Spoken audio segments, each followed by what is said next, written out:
And a pleasant good morning to you from Tony'sPicks.com. This is Ramon Scott, and welcome to Night Moves here for Sunday, November 16th. We've got a great day of NFL action planned. In fact, we're just several hours away from kicking it off here from Madrid, Spain on Sunday with the Commanders and the Dolphins as our final international series game here this season. We'll preview that one and all the NFL card here on Sunday. Plus, there's some NBA action and a NHL as well.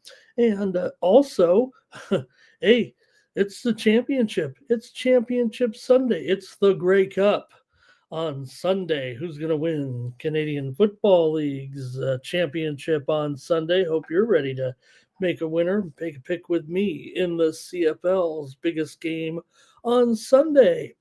Thank you for joining me here on the show. What a day of action we had, man! What a what a day of action with college football and little NBA and NHL there from Saturday, but man, some of the games. I know the big game at Texas A&M, a huge win considering Alabama lost. So A&M led.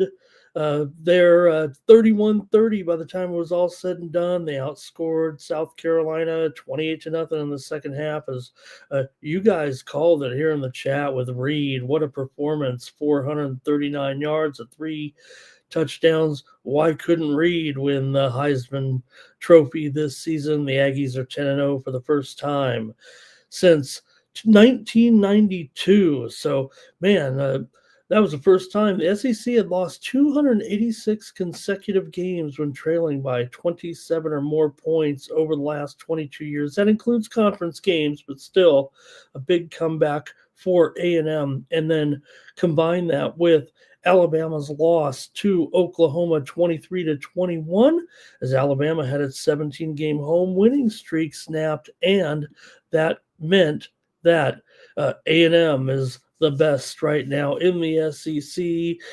Crimson Tide outgained Oklahoma by 200 yards, but it didn't matter. They had 3 turnovers. Alabama missed a field goal. They allowed a long punt return, and they ended up losing to Oklahoma. So it's A&M large and in charge in the SEC. Other finals on Saturday at Wrigley Field, Michigan kicked a 31-yard field goal at the gun and won 24-22 over Northwestern. And game played at Wrigley Field there. Wolverines led 21-9 after 3 quarters, but they blew that lead. But they had to come back and get that late win. USC over Iowa in wet weather at the Coliseum. The Trojans win it 26-21. Georgia Tech over Boston College, an exciting game, 36-34 as Tech had the game-winning field goal with 11 seconds left. Haynes King, 371 yards and a touchdown as Boston College lost their 10th straight game.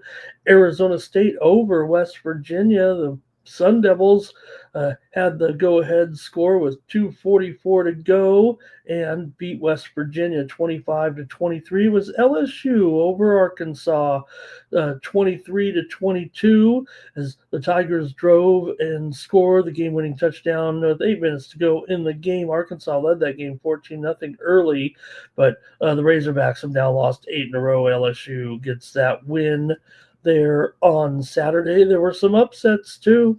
Big time Nevada over San Jose State 55-10 as a 9.5-point dog. Arizona knocked off Cincinnati as a 6.5-point dog there, and also Virginia beat Duke by 17 as a 5.5-point dog. So, hey, we had some nice winners, though, I thought, here on the show yesterday. We had the Georgia Bulldogs in that win over Texas there, another big game, and Georgia took it down. We had them here on Night Moves.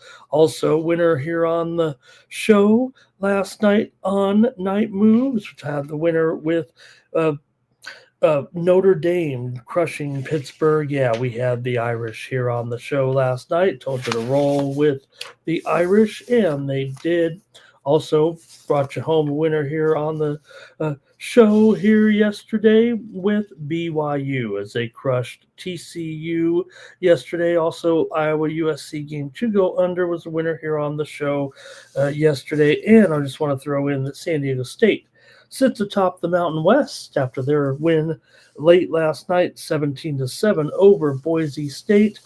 They won't go to the college football playoff. Who will be the representative from the group of five? It feels like right now it's going to be North Texas, but it probably should be James Madison. They're probably think about it. James Madison, a team that they have 2 FCS championships. They played in the championship game in the FCS as recently as 9 years ago. And wouldn't it be appropriate if James Madison can find their way to the college football playoff? All right, so look at some of the action here for Saturday there in college football. Hey, we had some winners also in the NBA here on Night Moves last night. We had the Charlotte Hornets in their win here yesterday. Charlotte, I say win, but they covered the spread anyway. We know the Hornets won, but Charlotte gets the money 109-96 in that one for a winner here on Night Moves. We also had Toronto and Indiana, a game total over in the 129-111 win for Toronto as they pulled away, but we gave you the over here on the show there last night. So we had some winners there, and also in the NHL brought you home some winners here on Night Moves last night. Big card of NHL action there. Kind of a wild night in hockey, but a low-scoring night in hockey compared to last night. Man, it had to be the lowest scoring night of the season, I think, with several overs last night. Man, the first, they were all going under there. I think the first 6 results went under, and unders kind of ruled the roost there a little bit on Saturday. But we did bring home some winners here on the Night Move show with the Lightning and the Panthers there. A game total under and the 3-1 win for the Lightning. Also brought you home a winner here on Night Moves last night with the Bruins over the Canadiens. 3-2, they got it done. Also, New Jersey and Washington game to go under, and the 3-2 Devils win. Also had the Blackhawks here over Toronto, 3-2 for a winner on the show. Brought you home another winner with Edmonton and Carolina game. That one did go over in the 4-3 win for the Oilers. Man, lots of overtimes too. We had 4 more overtimes, I think, yesterday. In the NHL, also winner here late night with the Sharks and the Kraken game to go under there. We also had Winnipeg, by the way, 4-3 over Calgary. All right, let's get you prepped and ready here. Oh, we had some college basketball winners here on the show as well yesterday on Night Moves, and we're going to bring you some more here in college basketball. I'm only going to look about maybe a handful of games here in college hoops. But we've got a great card of NFL action here on Sunday. Man, we're back to just a couple of teams on a bye this week, so we got a big card here. Hey, I want to say hello to everybody in the chat stopping by here. Mr. Weskers in the chat with me today. Here's Timmy Chushu as well. Keith Just Truth is joining me. Ron Jeff here in the chat with me as well. Mr. Palachi there talking about Jokic and those big numbers there last night. All right, let's get rolling here right now because, hey, man, by the time we get this thing started, we'll be just a few hours away from the game in Madrid, Spain at the Bernabeu, I think, right? Here with our first matchup. Let's get started.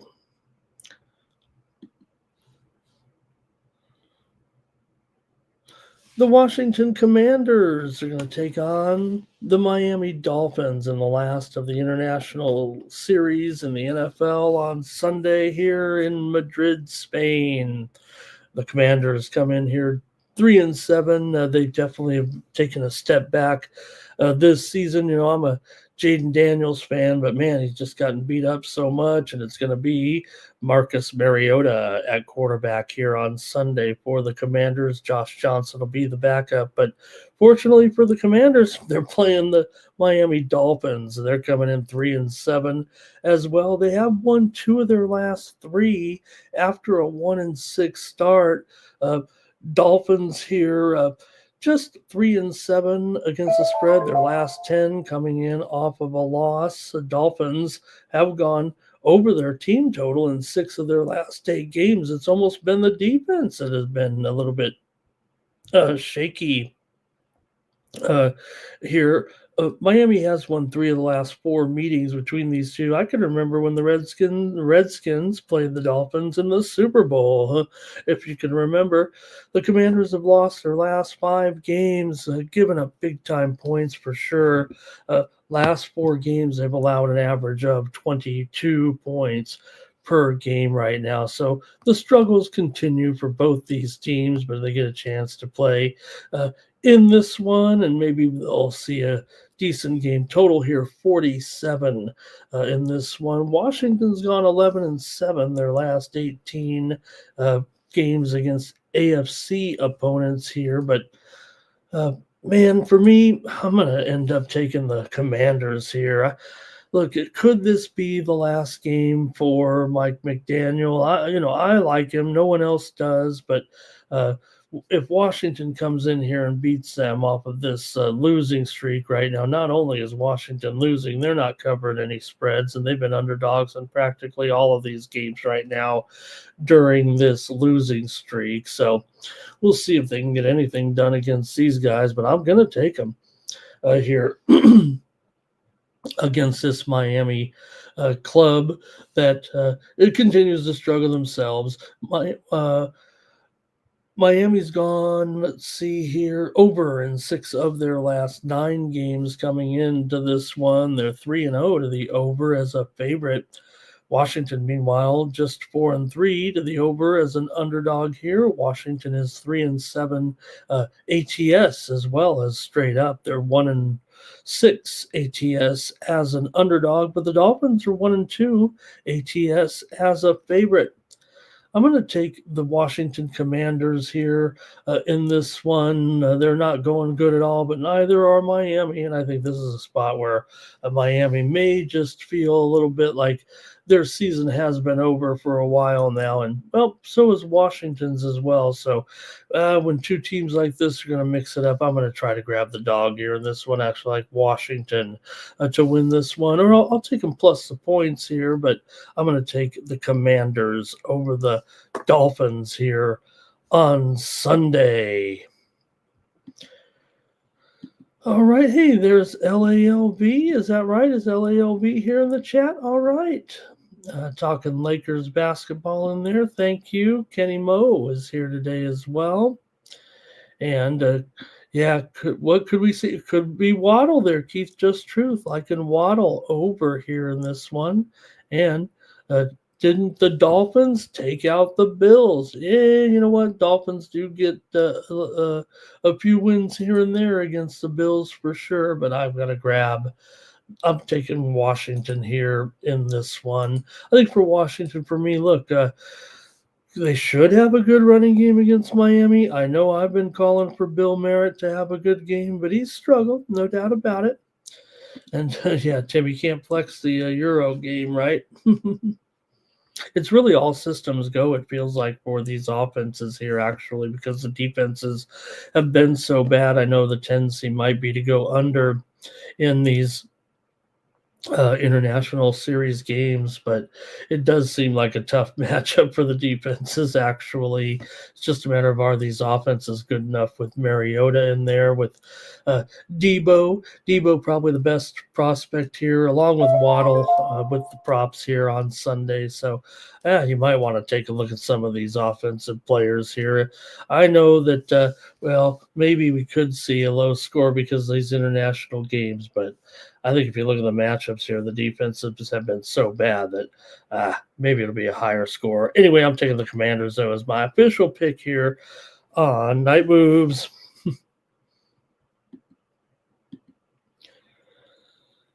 The Green Bay Packers are going to be on the road taking on the New York Giants. Hey, I saw Scatterbo last night. He was at UFC, and uh, Giants come in here with a 4-game losing streak. They'll have a new coach here this week, or an interim coach anyway, as they're firing Dable. A little bit of a falling out uh, with Dable and his assistants as well. So it was just a little bit of a disaster here towards the end of the season. The Packers, meanwhile, come in here with a 2-game losing streak.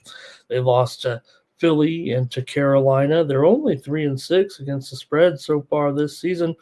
1-3 against the spread on the road, 3-5 against the spread overall. Giants are a 50-50 proposition ATS, despite this 2-8 record coming in here. And the Packers come in here 3-1 to the over on the road. But for Green Bay here, again, a very important game for them right now, considering their record is 5-3-1 here currently, and want to keep the pace going here right now. And we know the Giants have been toast here for quite a while, but maybe they can summon one up here and pull off an upset as a 7-point dog.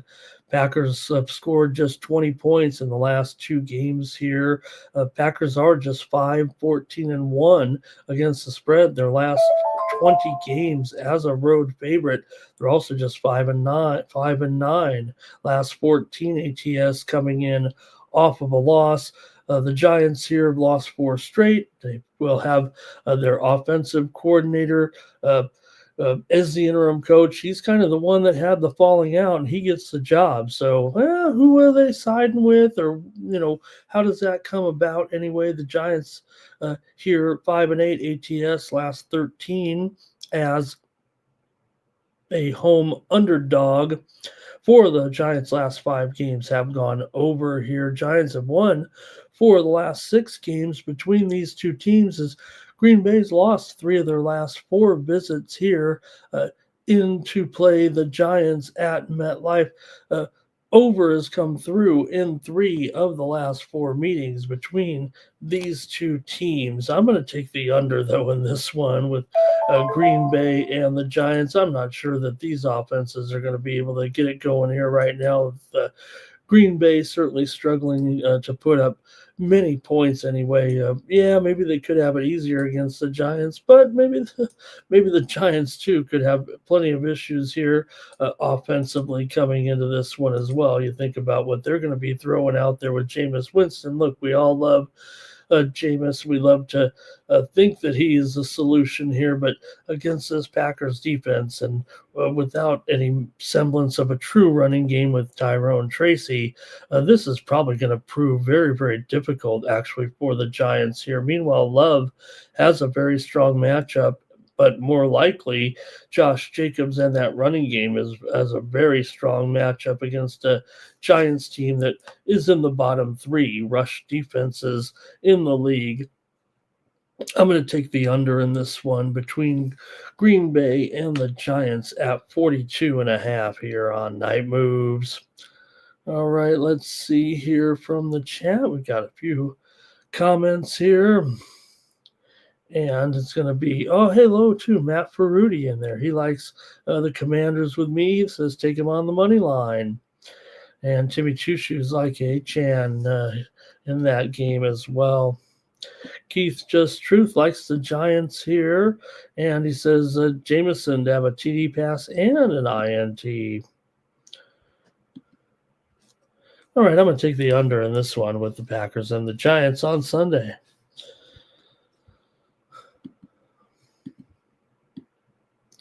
All right, the Tampa Bay Buccaneers are going to be on the road up here in New York in Orchid Park, take on the Buffalo Bills in this one. The Bucs are in here coming in off of a loss last time out to New England in that thriller, 28-23. Buffalo, meanwhile, did lose. You guys mentioned it at Miami. They really got it handed to them there, and they've actually struggled here a bit, right? Having lost a few games of late. But still, they're at home and a 6-point favorite here over the Buccaneers, total 46. Tampa Bay is 4-1 against the spread on the road. Buffalo's just 2-5 against the spread as a favorite. Tampa Bay is 1-4 to the under on the road so far this season. Tampa Bay comes in here.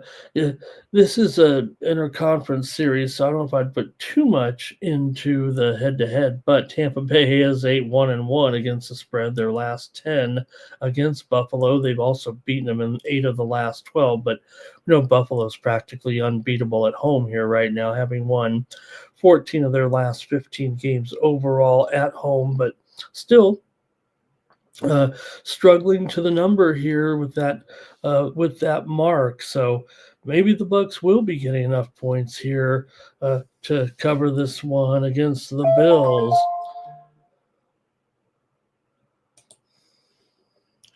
For the Tampa Bay Buccaneers here with quarterback Baker Mayfield, he's certainly one that goes on the road and doesn't have much fear. Tampa Bay comes in here 13-3 in their last 16 games as a road underdog. This is where we make our money with this team, really.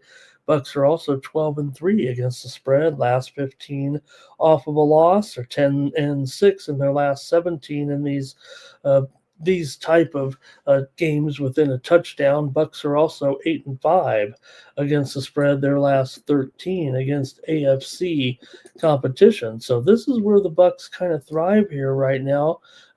They are kind of struggling with their running game, having rushed for just 80 yards on average in their last 2 games overall.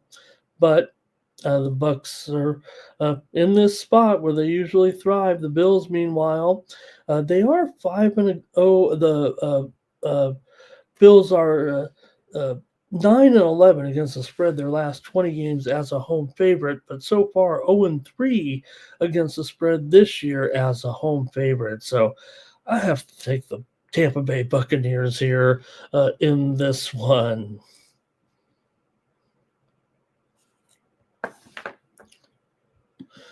All right, let's see here. Giants money. We got nothing on this. Okay, Igbuka here maybe for Timmy Two Shoes.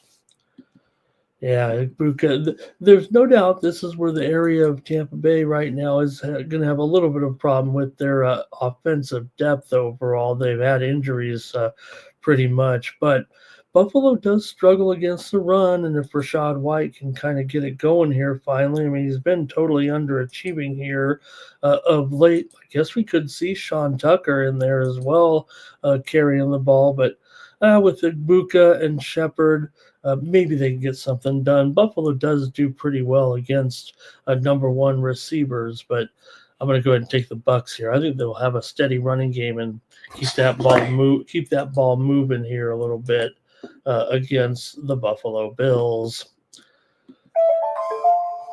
All right, Timmy does like Cook to have a strong game here. I'm kind of neutral on Cook, but he's certainly going to have enough volume to figure he'll be a major factor in this game, obviously.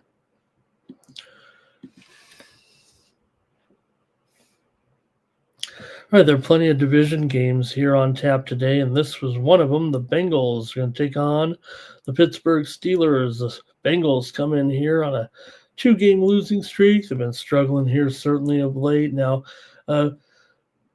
looking to get healthy here. All the Bengals are trying to do is kind of fight their way and stay afloat. But when you're 3-6, it's almost desperation time. Steelers come in here 5-4 right now. Steelers come in off of a loss to my Chargers, 25-10 last week on the road. Cincinnati, meanwhile, lost 2 in a row here at home to the Jets and the Bengals here. I guess one of them was the international game there, but the Bengals are 3-6 ATS overall, 1-3 ATS on the road, 2-4 ATS as a dog. The Bengals have gone over in 7 of their 9 games this season. They're also 5-1 to the over as a dog. Pittsburgh, meanwhile, has trended over a little bit. They're 5-4 to the over, although they've gone under in each of their last 2 games. Cincinnati has come in here right now with a 1-4 record against the spread. Their last 5 games against the Steelers overall, 11 of the last 16 meetings between these two have gone under, but 4 of the last 6 have gone over. The Bengals have gone over in 5 straight. And I'm going to go over in this one with the Bengals and the Steelers on Sunday. It's 49 and a half. I mean, this isn't old school AFC, well, North, but kind of want to say Central AFC. This is like the old AFC Central with these two, and I would never be 49 and a half, but I'm going to go over in this one with the Bengals and the Steelers.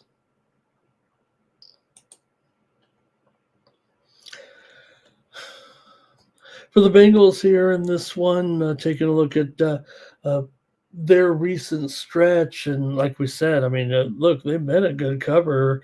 It feels like, or a good enough cover here in some situations, but getting 5.5 against the Steelers team, at least they're 2-2 ATS at home, but division game, I think those points kind of become more valuable.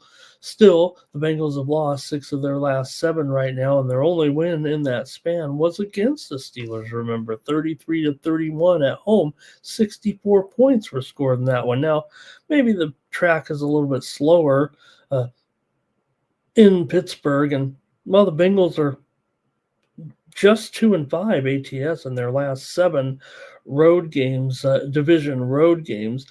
Bengals, though, are 9-6 last 15 as road underdogs. Steelers come in having lost 3 of their last 4 games overall. Steelers are 7-0 against the spread. Their last 7 division home games. I'm going to go over in this one with the Bengals and the Steelers. It feels like a lot of conflicting information.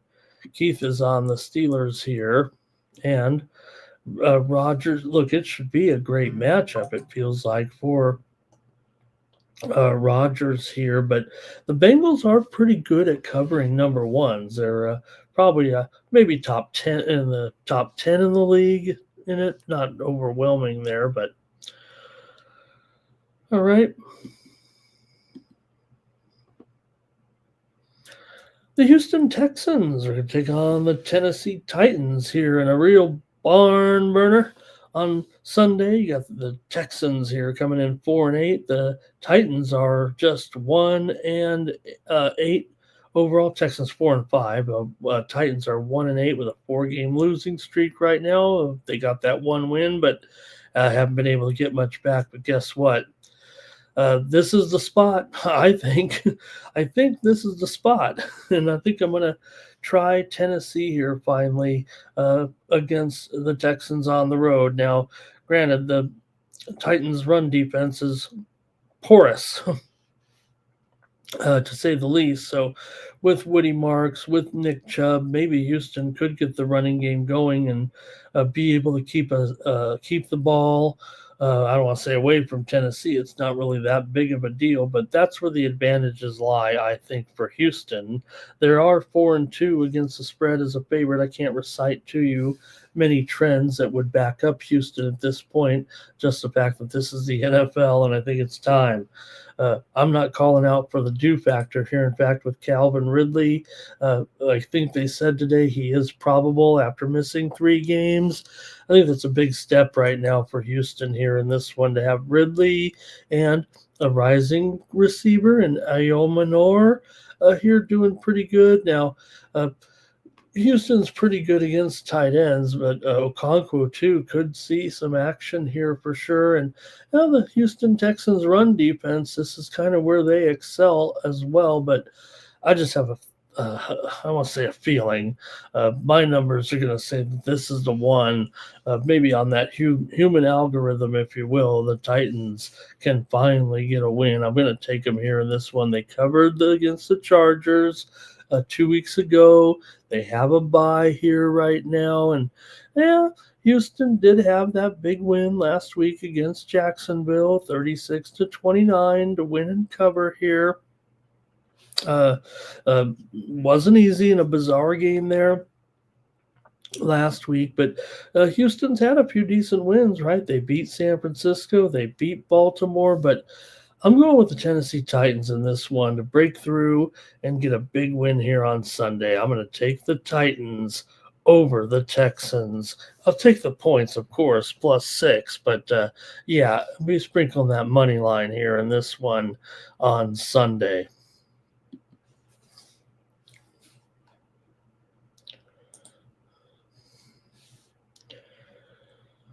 All right, the Chicago Bears are on the road taking on the Minnesota Vikings. Bears come in here 6-3. They're the team with the good record with the 2-game winning streak here in Minnesota, just 4-5 right now. Vikings come in here with wins over the Giants and the Bengals. That was a easy sailing there, maybe for the Bears, but hey, they had to have these wins. Bears come in here 5-4 ATS, 3-2 ATS on the road. Minnesota, meanwhile, just 1-3 against the spread at home so far this season, but still going to be tough here a little bit, I think, for the Bears. You know, JJ McCarthy, yeah, they're trying to bury him here a little bit, but I still like his prospects moving forward. The Bears come in having won 6 of their last 7 games. They're definitely hot here right now.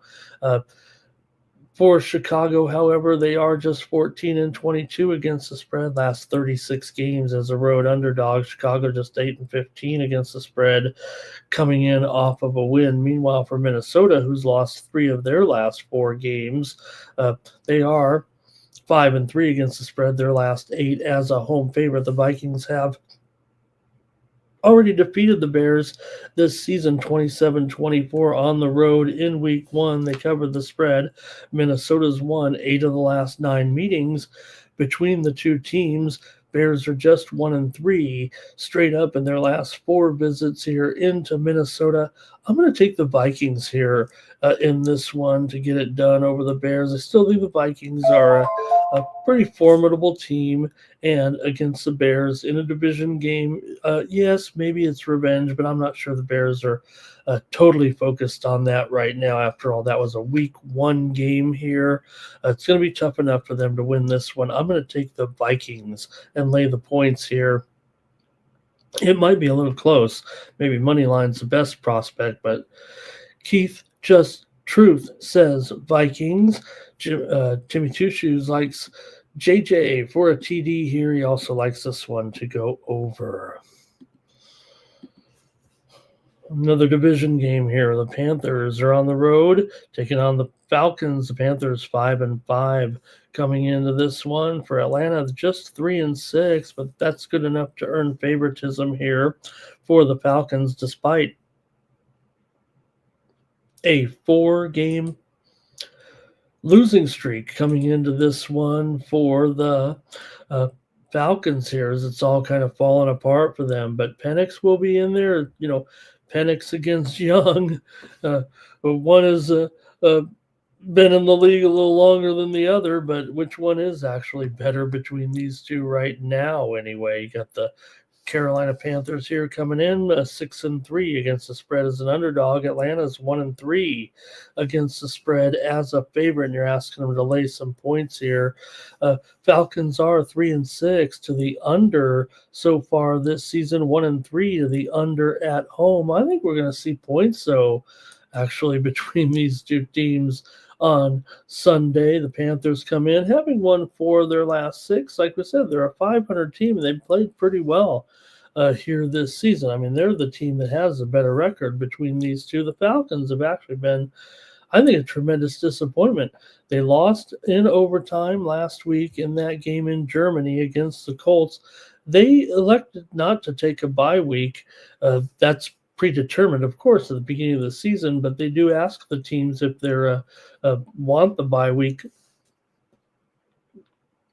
after. So Atlanta's lost their last 4 games. One of them was by 1 point, but they also lost by 24, by 10, and by 6. As I said last week, Atlanta comes in 7-16 against the spread. Their last 24 as a home favorite, 7-12 against the spread. Their last 19 division games against the spread right now. But the Panthers are 7-14 ATS last 21 as a road underdog, but they are 10-6 against the spread coming in off of a loss. I'm taking the over in this one with the Panthers and the Falcons here in Atlanta in the Dome, and I'm going to take this one to go over here on Sunday. I think mostly for me. Looking at the matchup between the two, the Panthers really should be able. Pardon me. You really should be able to run the ball. Falcons are certainly in the bottom couple of teams, run defense wise, and I think everyone's expecting Rico Dowdle to pop off here in this one.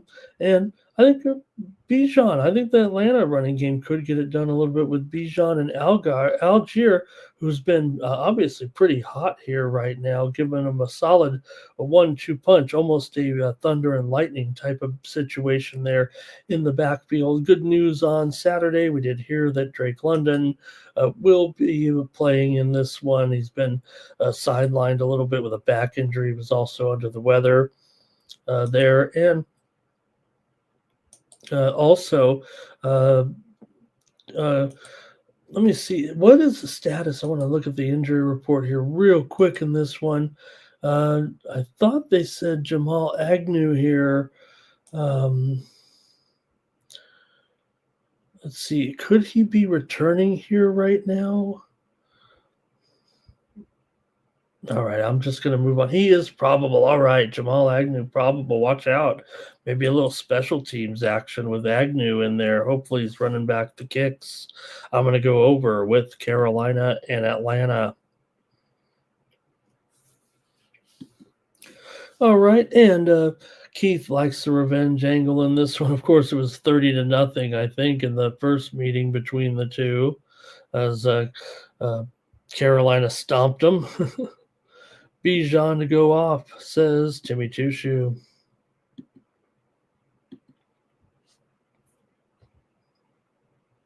All right, my Chargers are on the road here, taking on the Jacksonville Jaguars.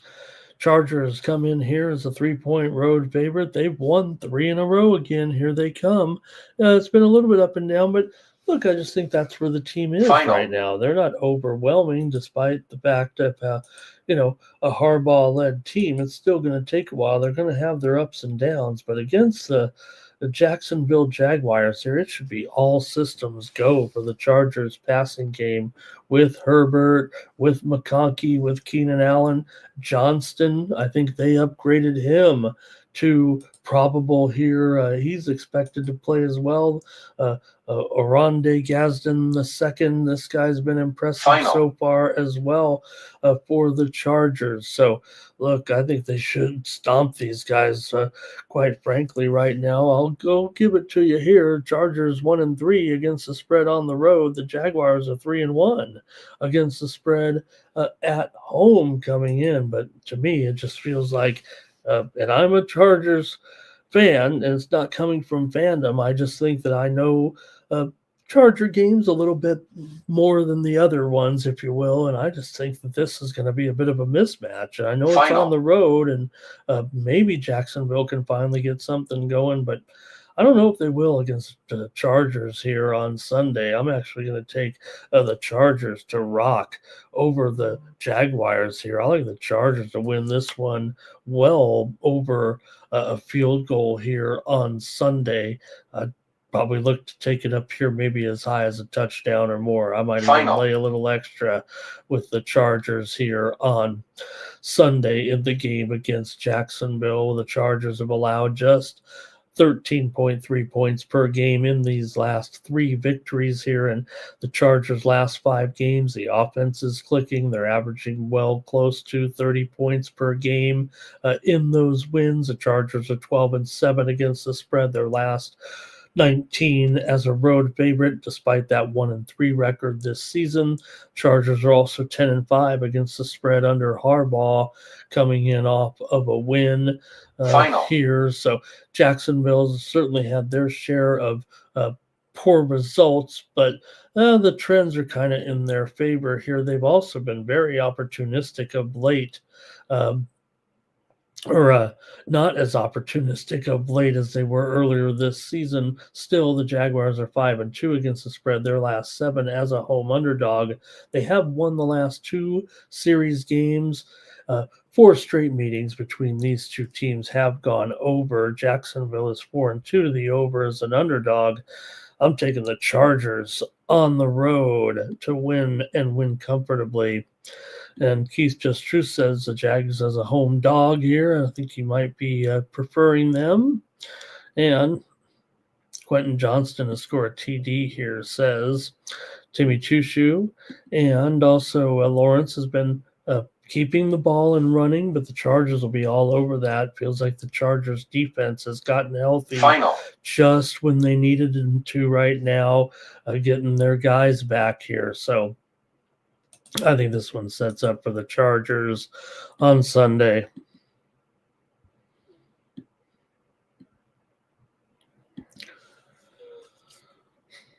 All right, we're into the afternoon card here, I do believe. Yeah, we are with the Seahawks and the Rams, and the Rams are favored by 3.5 here at home against Seattle. The total here is 49, and everyone's ready to send the Seahawks off into the Super Bowl, it feels like here right now. But look out for the Rams. I mean, they're favored here after all. And yeah, they've got a little something to say about it. They'd like to be that team, certainly. And look, as close as they were last year and as hot as they are right now, who's going to doubt the Rams here moving forward? Rams come in here 7-2. Seahawks come in here 7-2 as a featured game. Both teams on a 4-game winning streak right now. Seahawks have won and covered 7 of their last 8 overall. The Rams have been hot defensively, allowing just 3, 7, 10, and 26 points, but you're not going to really get on their case there because they scored 42 in that win over the Niners. So not only have they won 4 straight, they've covered 4 straight, but so have the Seahawks, and they smashed Arizona last week. So look, division game here certainly has to be noted, and the teams have split the last 6 in the series. The Seahawks have actually won 2 of the last 3 here into SoFi. I know everybody wants to take those Cooper Cup props here, but I'm not so sure that I do here on Sunday. You think of Cup and I don't want to say his inconsistencies here, but this is a tough matchup for him, it feels like. And it's also a tough matchup for that Seahawks run game. Everyone talking, Walker and Charbonnet, but this is going to be tough against the Rams here. I think the Rams are going to finally get one on them here a little bit. I'll say finally, but the Rams had won 3 straight, I think, before that Seahawks win. That last win, I think they still have their other meeting here still to go this season, but I'm going to end up taking here the Rams. Got to cover 3.5. It should be a really good game for sure, but I'm going to do it here. Maybe I knock off that half point. In fact, there's some juiced up 3s out there, including at the biggest book in the U.S. So give me the Rams, though, here in this one over Seattle on Sunday.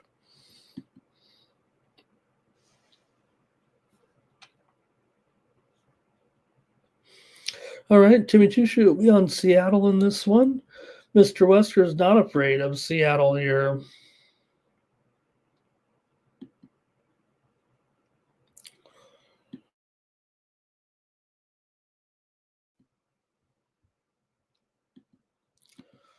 All right, we're going to keep it right here in the NFC West with the Cardinals hosting the 49ers here in this one. The 49ers come in 6-4, Arizona 3-6 here in this one. And for Arizona here, they'll have Jacoby Brissett. And for the 49ers, just a guy named Brock Purdy making his return here. And look, no problem if you want to bring back Purdy, and Mac Jones was doing just fine. I don't want to upset the apple cart here, and maybe they could get caught here right now. The Niners have been very inconsistent here of late.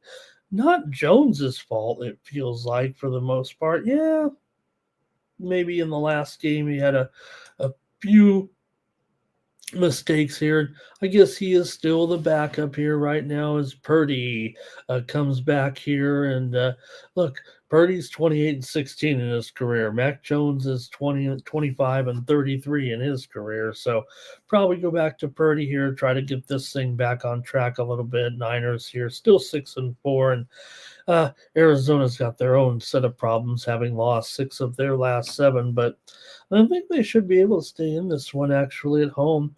7 of 9 Arizona games were decided by 7 points or fewer. Arizona uh, here of late. Cardinals are 8-4 against the spread their last 12 as a home underdog. The first meeting was just 16-15. The Niners won but did not cover as a 2.5 point favorite. The Niners have won 5 of the last 7 in this series. Overs come in 5 of the last 7 meetings between these two teams. That's what I'm going to do, actually. I'll take the over. We're seeing plenty of overs between these two overall, despite the 16-15 game in the first meeting. Arizona's 3-1 to the over at home so far this season. The Niners are 4-2 to the over on the road. Give me the over in this one with San Francisco and Arizona here. Should be an okay matchup here for Brissett with Michael Wilson here, as he should get the run. He's had 2 good games in a row. It feels like Wilson's a little bit, and Greg Dortch as well. People have been talking him up, but also Trey McBride just on fire here last week with that big game. 9 receptions for 127 yards, his second big game really in the last 3 games, as maybe the hottest tight end in the league anyway with those receptions. So give me the over here in this one with San Francisco and Arizona on Sunday.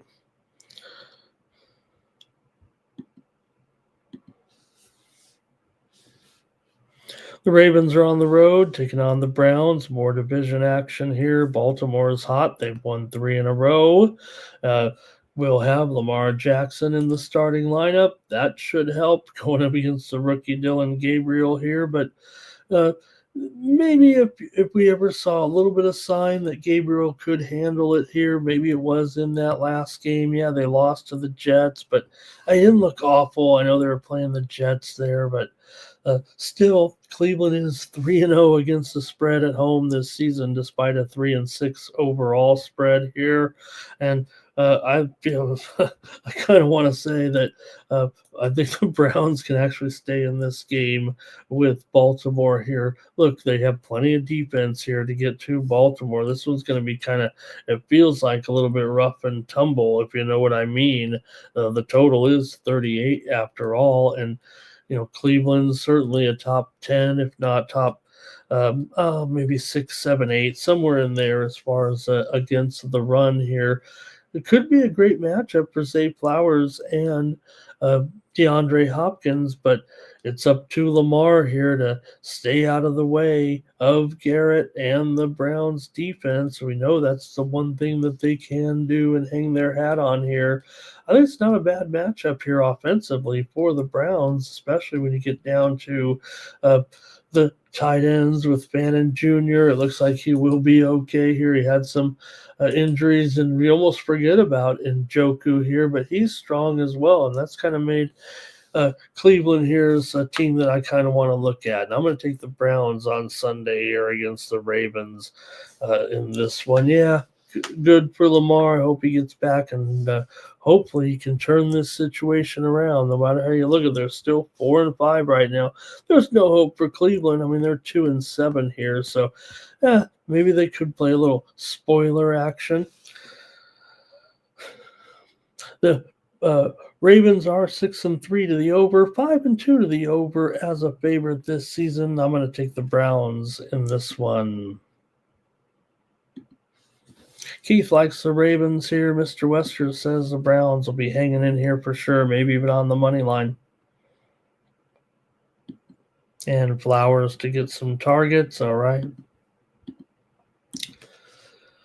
All right, Chiefs are on the road, taking on the Broncos here. Chiefs come in 5-4. Denver, though, is 8-2. How soon we forget. And now the Chiefs are a favorite, and everyone's already buried Bo Nix as a complete waste. And look, there are struggles here for sure for Bo Nix, but they still are hot no matter how you look at it. They're winning the games. Uh, they aren't covering them all. We know they didn't cover last week against Vegas in the 10-7 win on Thursday night, but yeah, they won the one and covered the two here before that. And I'm not ready to say that Bo Nix is a guy who's going to be, turning it around and being a star quarterback in the league. But one week he is, one week he isn't. And I think if you're getting the points here and you're 8-2 or whatever they are 8-2. I'm half kidding, but I think they should be able to hang in here for against the Kansas City Chiefs in a division matchup. I mean, there's no way I'm not passing on taking points at home with an 8-2 team right now and a historical defense. I don't know how the total's gotten up here to 45 in this one because I think the game might be more like 19-17 here. But there's still some hope here for this offense of the Chiefs right now. I mean, look, they got a fine offense. There's no doubt about it. But the matchup is not great. At all for the Chiefs here in this one. Mahomes probably going to be running for his life, and with the way that they can play against this, against Worthy, against Rice. Look, the numbers you think might be there, but I'm not sure they are. I think they've got the whole field covered right now with this defense, and I don't mean just on Sunday. I mean the whole field because I think the defense, when you have a historical defense, I'm always interested. Kansas City's 1-2 against the spread on the road. These two teams have not met yet so far this season, but the season series is all Kansas City. We know that. They've won 16 of the last 18 meetings, but the Chiefs did lose their last two meetings here in Denver. It was 24-9 2 years ago, I guess 3 seasons ago now, since they haven't met this season, but 38-0. The Broncos won the game here in last January. Series has gone under in 4 straight here. Man, I've got the Broncos in this one and probably some money line here. Give me Denver against Kansas City. I want to take advantage of everyone ready to kind of put the fade train on Bo Nix, but I'm not necessarily doing it. Like I said, if he's been up and down, this is where he should be up, right? I mean, he couldn't have got much worse last time. All right, let's see. You guys got some comments here for sure. And let's see here. Mr. Wesker is talking about Bo Nix comparison to Josh Allen in there. And Mr. Wesker says, look at what they've done overall, right? And look, game managers aren't bad in the NFL necessarily, right? And Mr. Wesker said, but you know what? I think with Mr. Wesker's, there's no doubt, you're going to pay inflated prices there with Mahomes and Kansas City, right? I know we're on the same page. I'm just talking for the benefit of the show and the chat here right now. I'm on Denver with you. Yeah, we're on Denver on Sunday. Oh boy, what a Sunday night game this should be with Detroit 6-3 coming in to take Philadelphia at 7-2. The Eagles have a 3-game winning streak coming into this one. They're 6-3 ATS, 5-3 ATS is a favorite. We know Detroit are the monster covers right now, but the one thing they don't do well is cover as an underdog, at least this season. Couple of losses already, but still 14-9. Last 23 as a home underdog, 25-12 against the spread. Last 37 coming in off of a win. The Eagles, meanwhile, 13-6 ATS. Their last 19 coming off of a win, and this spread is 3 points, maybe even 2.5 here. And this is where the Eagles do excel. They're 14-2-1 their last 17 with a spread of 3 points or fewer. 7 straight meetings between these two teams have gone over. This is a Lions' first visit here into Philadelphia since before the pandemic. The teams have split the last 4 meetings here, and everyone keeps telling me about these primetime unders. I used to be the king of the primetime under, right? I was always that guy, but I don't know in this one, man. This one feels like it could get a little bit loose here. But what are those? Let me look at those primetime under numbers here that everybody talks about anyway. Right now, let's see. The Sunday night games are 4-6 to the under, but they're averaging 48 points per game. That'd be over here. I'm going over in this one with the Lions and the Eagles here on Sunday. Give me the over with these two, the way things are going right now. 7, like I said, 7 straight in the series have gone over.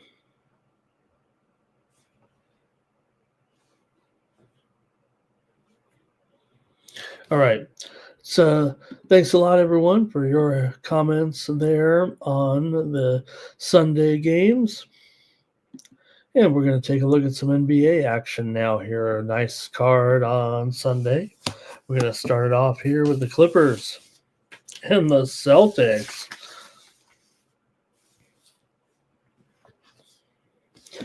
Clippers on the road here, a 5-point dog to Boston in this one. The total here is a 221. Clippers are 4-8 overall. Boston comes in 6-7. The Clippers did snap their losing streak last time out. They had lost 4 straight games, but they were able to get the win last time out against Dallas in that double overtime game there the other night, 133-127. Maybe they could turn around here finally. For Boston, meanwhile, they've been inconsistent at best. Usually a win followed by a loss here of late.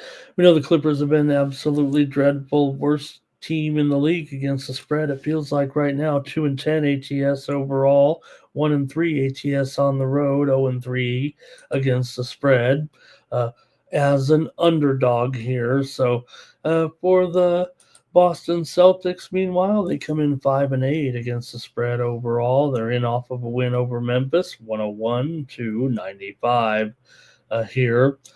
Boston's just 5-11 against the spread. Their last 16 against the Clippers, but man, the Clippers are just so bad right now. I don't know if I want to take them here. I'm supposed to. I think Clippers have covered 6 of the last 8 overall, but they've just been so dreadful. Boston's gone over in 11 of their last 16 against the Clippers overall. Clippers have been a strong over here of late, having gone over now in let's see, 7 of 12 this season. Boston's been an under team, but I got to go over in this one. I'm going to ignore the trends a little bit here, and I'm going to take the over 221 with the Clippers and the Celtics. Timmy wants the under here. Yeah, easy to think of the Clippers. They usually are an under for sure. And some of these spots, Keith likes it under as well. And Mr. Westeros feels the same way I do. I think this is one where you're supposed to back the Clippers, but can you really bring yourself to it? Kings and Spurs here on Sunday. You got the Spurs favored by 7.5. They're 8-4 straight up. 3-10 are the Kings. We did see last night, man. How about it? How about the incident there? I don't want to call it an incident, but the moment, if you will, with Draymond and Wemby. It wasn't last night, but a couple of nights ago, right, with that dunk over Draymond. Draymond looking up at him like, let's go. Kings here, though, absolutely dreadful right now with a long losing streak. Right now, they've dropped 5 in a row. Meanwhile, the Spurs continue to roll here a little bit at 8-4. They have dropped 2 straight, however, losses to Golden State back-to-back. They actually lost that game, right? 9-8. 109-108. Anyways, the Spurs here have gone over in 7 of their last 8 games against Sacramento overall. These two teams are combined 15-10 to the over so far this season.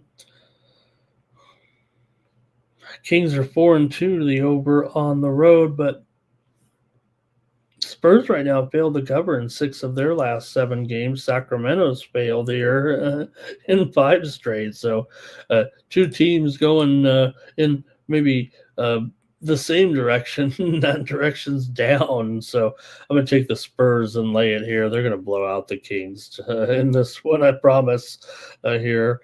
Should be a blowout in my opinion. In fact, I'm showing 7.5 there on screen. I think it's actually gone higher. Let me update it if it has. I think it'll be a double-digit victory here in this one. Yeah, Spurs are up to 8.5 now and 238.5, and I gotta lay it. Here with the Spurs to get a blowout win. Jimmy Tushu says you can throw the Spurs into the Gulf of America.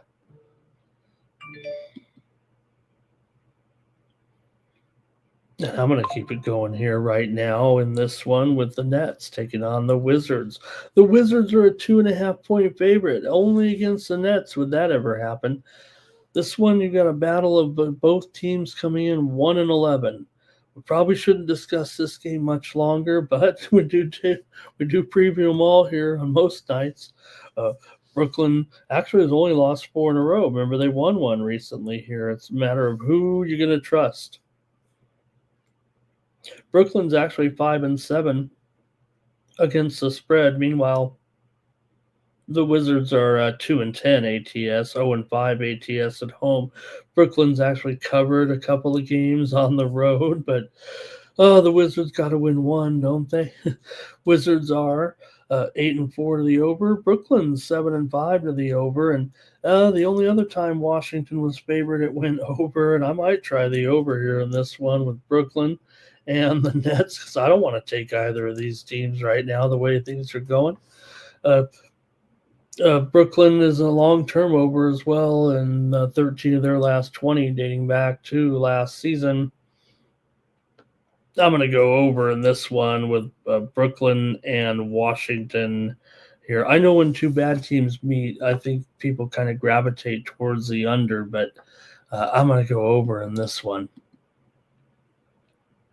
I think Mr. Wester's like the Nets to cover here. Greg's in the chat. Hello to Greg. Take the points, he said, when you got two bum teams like this. This has to be an over, says Timmy Tushu. Porter to get some scoring.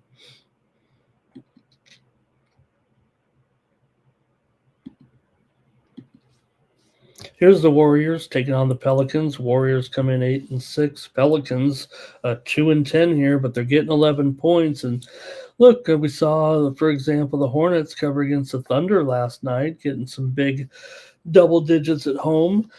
Guess what? Zion, he's in. It feels like here in this one, a big move. So also you got my man James Borrego now as the coach of the Pelicans here. So I think there's some positive things going on all of a sudden with the Pelicans. It's going to take a while to recover from a 2-10 start.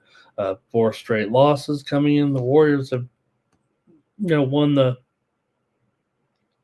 2 games there over the Spurs here this week, getting the money. But I'm about ready to come in on the Pelicans with Zion in there today, and the Warriors laying big points on the road. Borrego taking over. I think he's going to be the man, actually, in New Orleans. I think he'll keep the job when it's all said and done. And I'm going to take the Pelicans here in this one, plus 11 points against the Warriors here on Sunday. Yeah, it's going to be tough to fade the Warriors here a little bit. They've won 4 of the last 5 meetings between the two. The Pelicans never win any games here right now, having dropped 17 of their last 19 dating back to last season.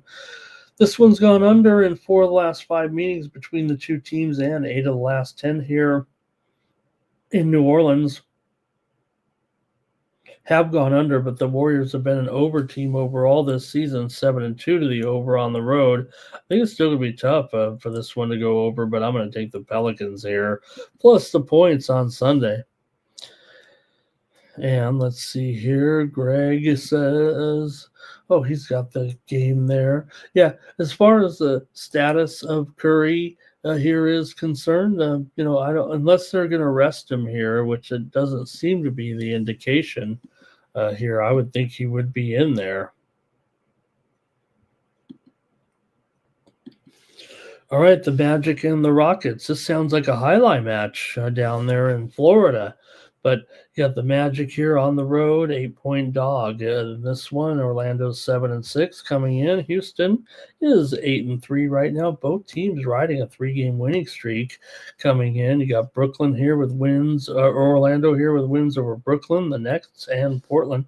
Houston, meanwhile, with wins over Portland, Washington, and Milwaukee right now. So Rockets, an 8-point favorite here. Magic have had their share of struggles. ATS, they're just 5-8, but this is only the second time this season the Magic have been an underdog, believe it or not. The Magic we're talking about here. Meanwhile, Houston, 8-3, ATS, 7-3, ATS as a favorite here. So still a lot of points here. Orlando's starting to cover a few games anyway. They're still not a great cover this season. They've covered only 2 of the last 6 against Houston overall. 10 of the last 15 meetings between these two teams have gone over, and Houston's gone over in 9 of their 11 games so far this season. I think it's gonna be tough. I think the Magic could cover actually here in this one. Houston's hot, obviously, and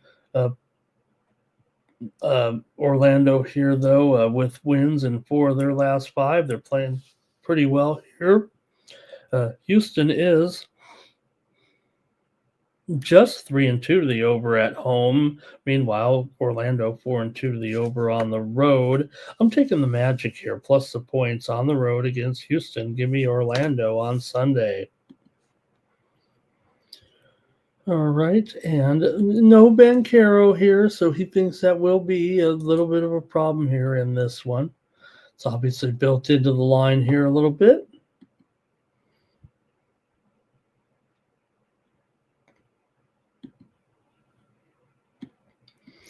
Trailblazers at the Mavs here in this one. You got the Trailblazers road favorite here against Dallas. Portland at 6-6, Dallas at 3-10 here right now. It's been some woes here for Dallas for sure of late. Losses to Clippers, Phoenix, and Milwaukee. They did cover against the Bucks, but Portland comes in here. They've failed to cover in 4 straight right now. They did beat New Orleans on the road, 125-117, but they were an 8.5-point favorite. Portland's just 2-5 ATS on the road, 1-4 ATS is a favorite. Dallas is just 3-6 ATS at home, but they are a 4-4 ATS as a dog here. Portland's 9-3 to the over so far this season, 5-0 to the over as a favorite. Dallas, meanwhile, 5-3 to the over as a dog. And that's where I want to go with this one. I'm actually going to go over here with Dallas and Portland. Portland's gone over in 5 of their last 6. The series has gone over in 5 straight meetings between the two, although they have not met yet this season. I'm going over here with Portland and Dallas on Sunday. And Mr. Wesker says, though, that Magic is struggling on. Wrong game there. Greg says Dallas can't beat anybody, so they can beat somebody. And Mr. Wesker says Dallas is just a money burner. The Hawks are taking on the Suns, with the Hawks on the road, favored by 1.5 against these hot Suns. I say hot. I mean, it feels like they're just playing well enough, but both teams are 8-5. Atlanta has been strong, really both these teams have been kind of overachievers, if you will, but they're not necessarily underrated. Phoenix, though, is 7-0 against the spread at home. That's tough to uh, replicate, if you will. Atlanta 5-3 against the spread on the road. They're also 6-2 straight up on the road. Atlanta's done a nice job. Now Phoenix is 2-5 straight up as an underdog, but as a 1.5 point dog, I'm not going to sweat that too much. Total here is at 232 here in this one. I got to take the Phoenix Suns here. My computer's telling me that Atlanta's the right side here right now, but between two teams overachieving right now, I'm going to take the Phoenix Suns in this one. They're on the longer winning streak here, if you will, right now. Atlanta, like I said, they've won 4 in a row themselves, playing extremely well. But I'm going to take Phoenix here. They've covered 5 straight. Atlanta's covered 5 of the last 7 in this interconference series. 8 of the last 12 meetings between the two teams have gone over. Give me Phoenix here on Sunday night. Only Mr. Wesker's caught it there, huh? All right. And Mr. Wesker's on the Hawks here. Yeah, you know what? My computer algorithm also says the Hawks, but I'm overruling it. Give me the Suns to keep it going here right now. And one more in the NBA. It's the Bulls taking on the Jazz here. The Bulls are road favorite at 4.5. And the total here, 242. It's been a great ride here for the Bulls right now, but they've kind of come back down to earth of late. They're 6-5 straight up overall. Meanwhile, for Utah here, the home has been better than the road, that's for sure. Still, Utah comes in having lost 4 of their last 5. Chicago's covered 6 of the last 9 meetings between the two teams. But like I said, it's a 4-game losing streak here right now for Chicago. But this one should be the one where maybe they can get this done. It's not a snap that losing streak, but man, Utah's 5-1 ATS at home so far this season. They've done a great job despite this stretch of losses here. So, look, the Bulls have the better talent, but can they really win this one by 5 here?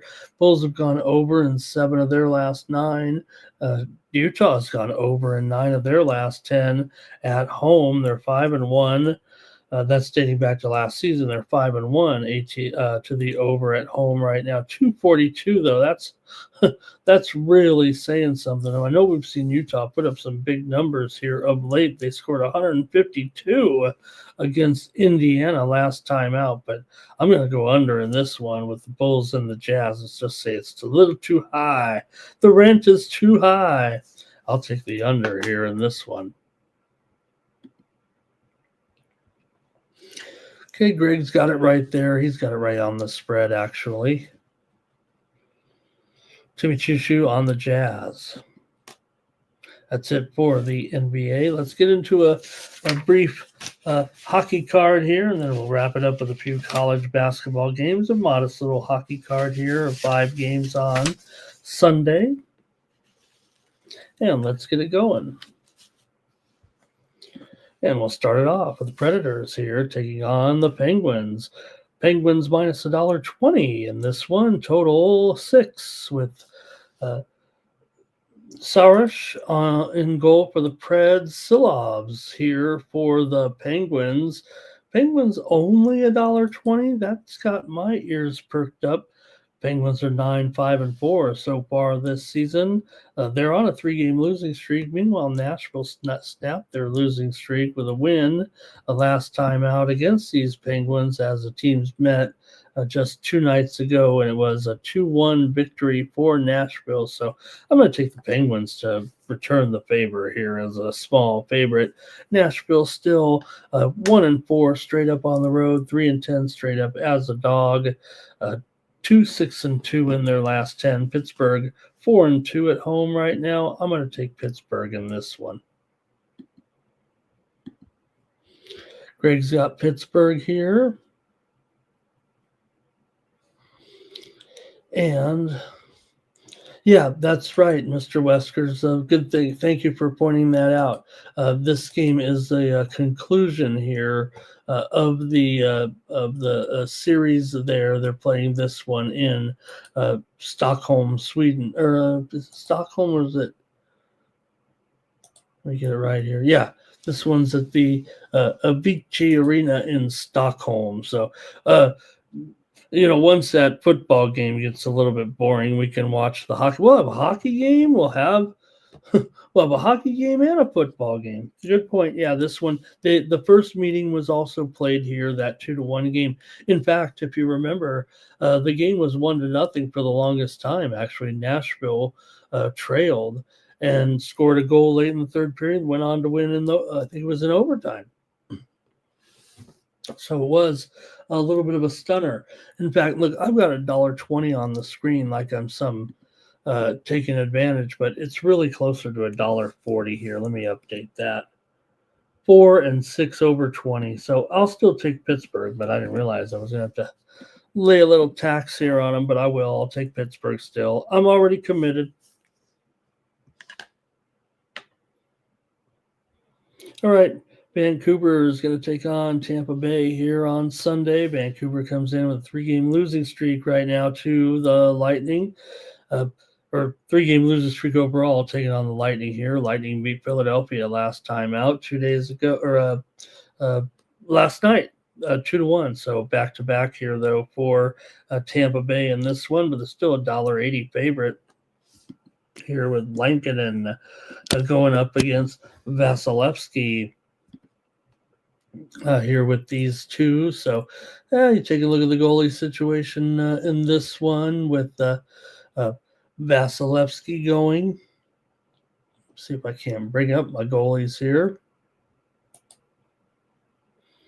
$1.80 here for Tampa Bay. They are 8-2 in their 8-2 in their last 10 overall, but Tampa Bay a dismal 1-11 on the puck line so far this season. So Vancouver just 8-5 on the puck line on the road, but maybe it is something I can actually get behind here with Bank. Vancouver is 14-5 to the over so far this season, 8-2 to the over in their last 10, 10-3 to the over as an underdog. I think I'll just take the safe play here. I'll go over in this one at 6.5 with Vancouver and Tampa Bay. Like I said, take a look at the goaltending here in this one, and you got Lankinen here, his numbers, 3.58 goals against, 3-5-2 record. Meanwhile, Vasilevsky's got his goals goals against average down to 2.77 right now. So give me the over here in this one with Vancouver and Tampa Bay.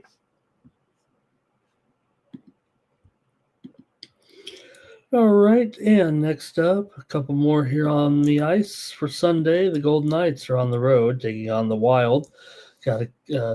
Got Akira Schmid here going up against Jesper Wallstedt. Wallstedt's 4-0-2 with a 2.1 goals against here so far. Vegas played last night and lost, and got the win there as a $1.45 favorite on the road against St. Louis to snap their losing streak. Minnesota, meanwhile, has won 3 of their last 4 games coming in. Golden Knights have won 3 straight meetings against the Wild here overall, but I'm going to take the Wild in this one at plus $1.10. Give me Minnesota here against the Golden Knights. Vegas is just they're 3-1-2 here right now, 3-1-2 on the road with this 4-game losing streak right now. But for Minnesota, they are 4-3-3 at home. But I'm going to take them here in this one. Give me the Wild over the Golden Knights. Wild did also play last night. They were able to get a 2-0 shutout win over the Ducks. So give me the Wild in this one with both teams coming in here off the back-to-back. Red Wings and Rangers. Red Wings 10-7-1. The Rangers 10-7-2.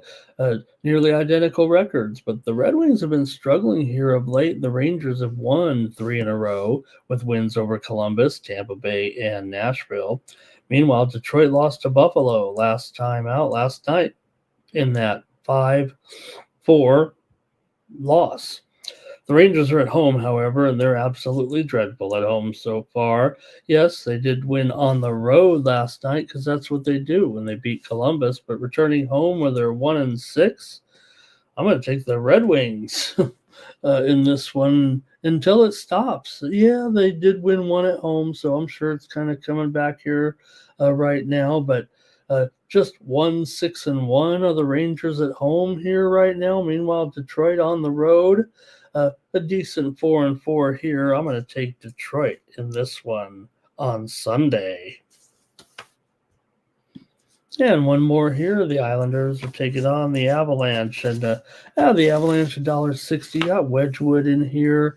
Yeah, the Islanders have been strong, man. 10-6-2 overall, but you're taking the red hot Avalanche here right now at 12-1-5, but the Islanders have won 4 in a row as well.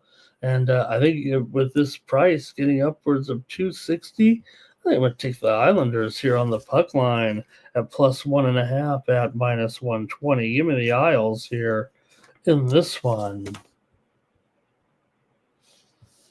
The Isles come in here 8-3 on the puck line so far this season. Yeah, Colorado 9-8 is a puck line favorite. That's actually pretty good considering. But I'm going to take the money line here, or the puck line here, with the Isles right now. Islanders 6-3-1 on the road. They're already up 5 units on the road so far this season. All right, and Timmy says Makar to get a goal. All right, I got a couple college basketball games we're going to look at real quick, and then we'll wrap up the show. I want to thank everybody for coming along here on Night Moves for Sunday. So let's get into it here right now and take a look at this one with Notre Dame on the road here, taking on Ohio State in Columbus. Both teams come in 3-0, but Notre Dame's 2-1 ATS. The Islanders, the Ohio State Buckeyes, are 1-2 ATS with wins over IU Indianapolis, Purdue Fort Wayne, and App State. But they didn't cover against App State or Indianapolis. They did cover 24.5 against Fort Wayne. Notre Dame, meanwhile, is 2-1, and I think I've got them at 1-2 against the spread. They failed against Long Island, and they failed against Eastern Illinois. So I don't know if it's a great mark here or not so far with these two, but I think this particular matchup with Ohio State and Notre Dame at 8 points here right now. I know the Bucks looking pretty good here so far out the gate, but Notre Dame is the one that also comes in here with the decent start at 3-0. Good game. I know both teams 3-0 here. I'm just going to take the over. I don't know what to do. Actually, I'll go over 153 here with Notre Dame and Ohio State. Both teams are 2-1 to the over so far this season. Timmy Chushu, though, on Ohio State. All right, South Florida taking on Kennesaw here in this one. You got Kennesaw coming in here. Hey, they look good in football. They had a big football game there last night. Maybe didn't work out perfectly, but they're 3-0 right now. South Florida comes in 2-1 here. Kennesaw has played just 2 Division I opponents so far, but they rocked here. They rocked Florida A&M so far, and they also did the job there last time out. Let's see here. Who did they play? I want to see who they played in their non-Division I game. Not that matters, but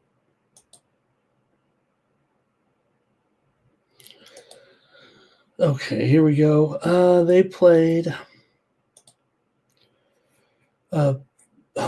Payne and they played Point. So really, they only have the win over Florida A&M so far.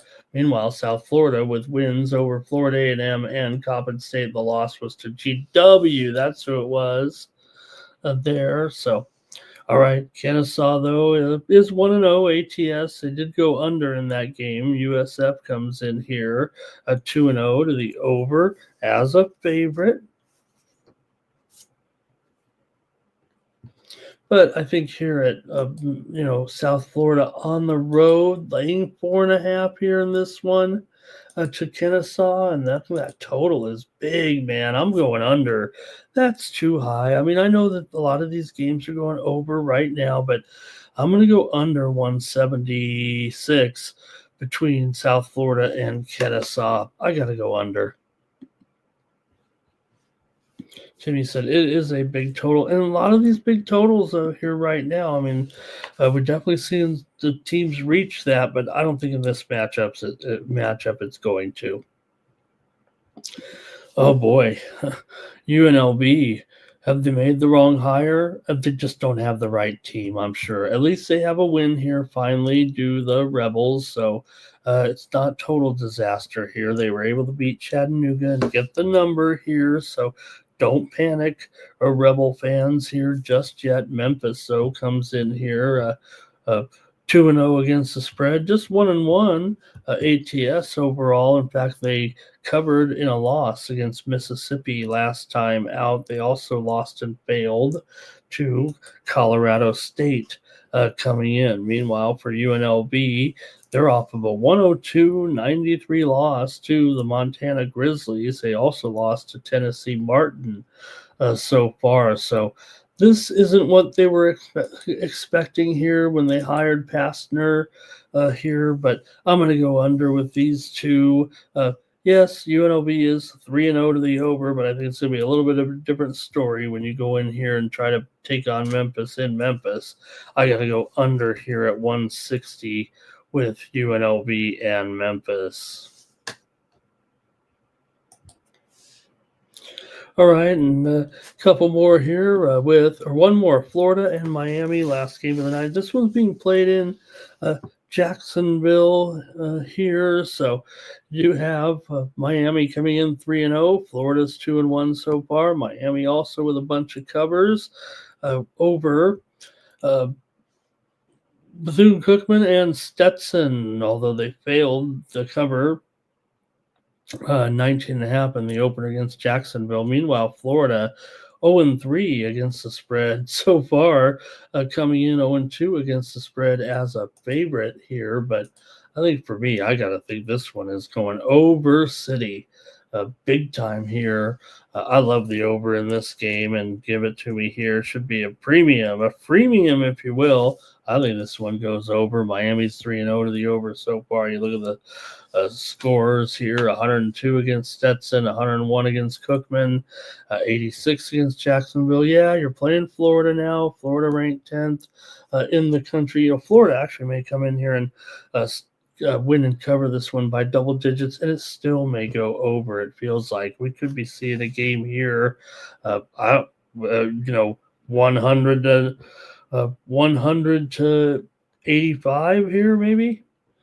That's what I think is going to happen here. I think Florida can get this one, and I think they can probably cover, but I'm going to take the over for sure. Give me the over in this one.